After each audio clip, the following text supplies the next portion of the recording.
Good morning, class. Let us all stand and let us pray. Father, the Son, the Holy Spirit, Amen. Once again, good morning, class.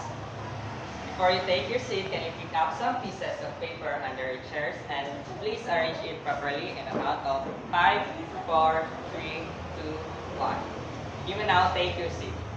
How are you today, class? Did you eat your breakfast already? Very good. And now, let's check your attendance first. Who is absent for today?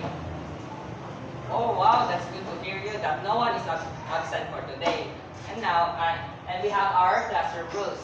First is, listen if the teacher talking in front of you. Second is respect. Respect your classmate and also your teacher. And lastly is, if you want to answer, just raise your right hand quietly. Did you understand our classroom rules, class? Very good.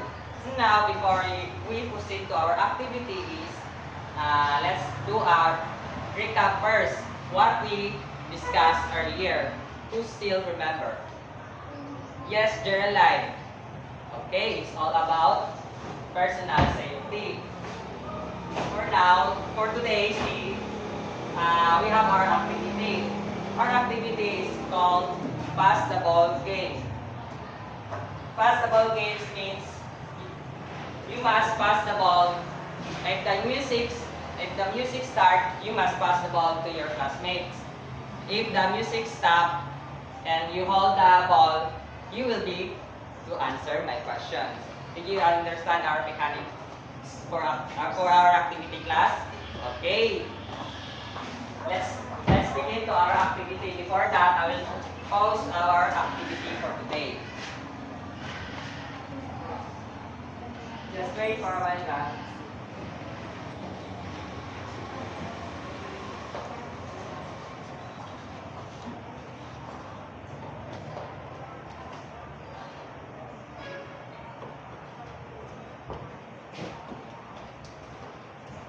Okay, let's begin to our activity. Let's sing together. Baby shark, do do do do. Baby shark, do do do do. Baby shark, do do do do. Baby shark. Oh yes, Queenie. Here's your question. What did you observe the picture? What did you observe this picture? Okay, very good. This picture is all about the kinds of computers.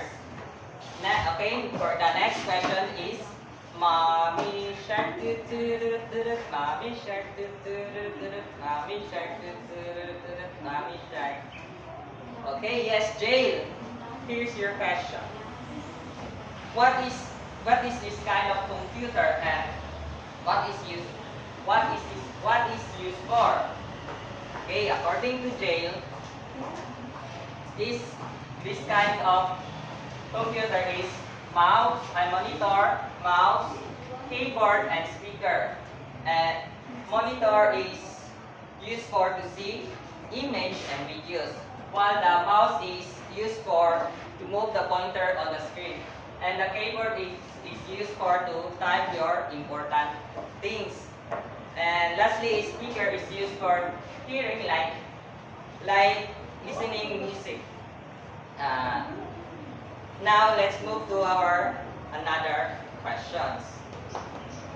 This question is to improve your knowledge about this activity. Now let's proceed to our next question. Can you identify this computer of component? Yes, Geraldine. According to Geraldine, that it looks like the motherboard. It connects all the parts of the computer so they can work together. Very good, Geraldine. So the next question is, have you ever seen or used this part before? Where? Yes, Jeremy. Very good. According to Jeremy, she has seen it inside a computer case, especially when building or fixing a computer. And the last question is, why do you think this component is important for a computer to function? Yes, Pablo. Okay, amazing. According to Pablo, it is important because all of these parts, like the CPU, RAM, and storage, needed to talk to each other and work properly. Now, your answer is very excellent and give yourself a very good clap.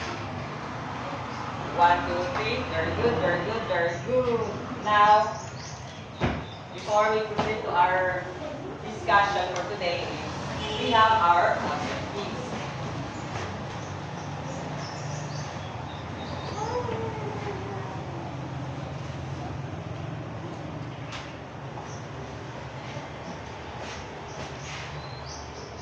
Our objective for today is, at the end of the lesson, the student should be able to identify the parts and function of computer software and hardware components. Appreciate the importance of the hardware components and participate actively in the class. Now, do you understand our objective, class? Okay. Now, our topic for today is the basic hardware components of a computer. First is keyboard. A keyboard's primary function is to act as an input device. Second is the mouse. The mouse is a device that controls the movement of the cursor or pointer on display screen. The third is webcam. The webcam is an input device used to capture videos and still the images. The fourth one is monitor. The monitor is a device that displays information in visual form using text, videos, and graphics. And the last one is the printer. It is an external hardware output device that takes the electronic data stored on a computer or other device and generate a hard copy. I have 3 examples of this basic hardware computer. For example, here is the one is the keyboard. The keyboard is to function and to type your important details. And the next one is the mouse is used to select an item or move a pointer. And lastly is the monitor. The monitor is used to do your homeworks, like your assignment, to finish earlier. Now, do you understand our topic for today, class? Okay. Let's move to our next activity.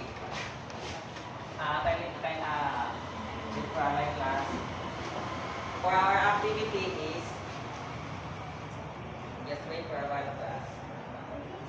For our activity is, I will divide you into 2 groups. This will be the group 1 and this will be the group 2. Here's the mechanics of our activity for today. For the group 1, you will identify the parts of the basic hardware components, given the functions already. For the group 2, you will give the function by appropriate parts of the basic hardware components. And now, I will give you 5 minutes to do this. Okay, your timer starts now. Here's for the group 1, and here's for the group 2. Okay, are you done, class? Okay, can you put your output here in front? Okay.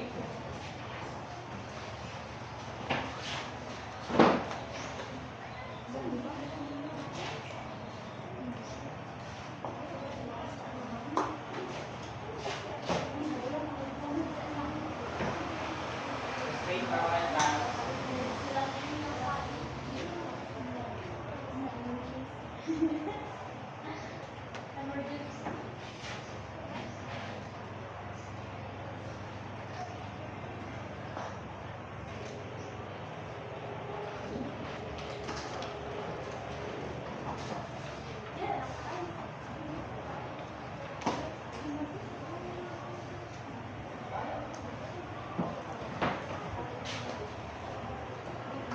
Okay, very good. Your output is so very excellent.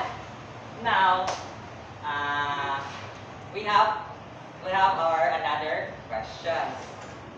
This question is estimate your knowledge. Here's your question.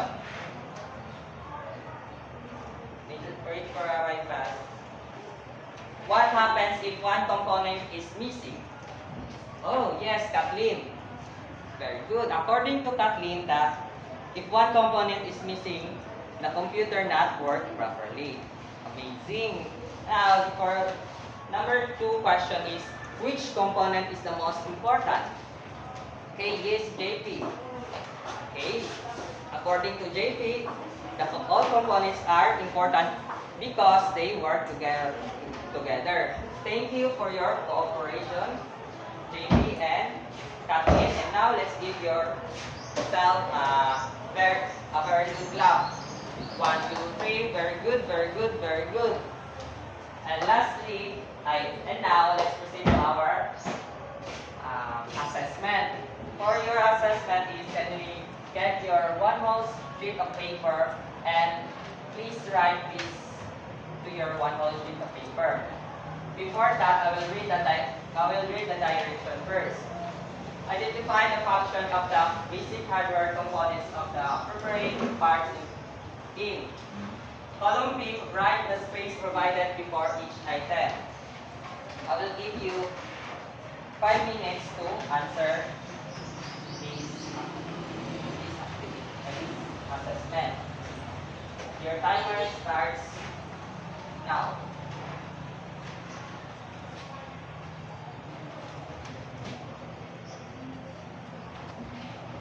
Are you done answering, class?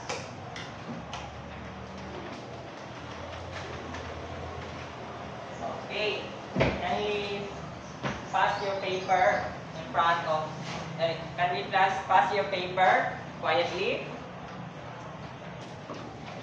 Okay, thank you. Now, can we get your assignment notebook, and to your assignment notebook, just write this. I will give you 3 minutes to copy this assignment. And before that, I will remove this one.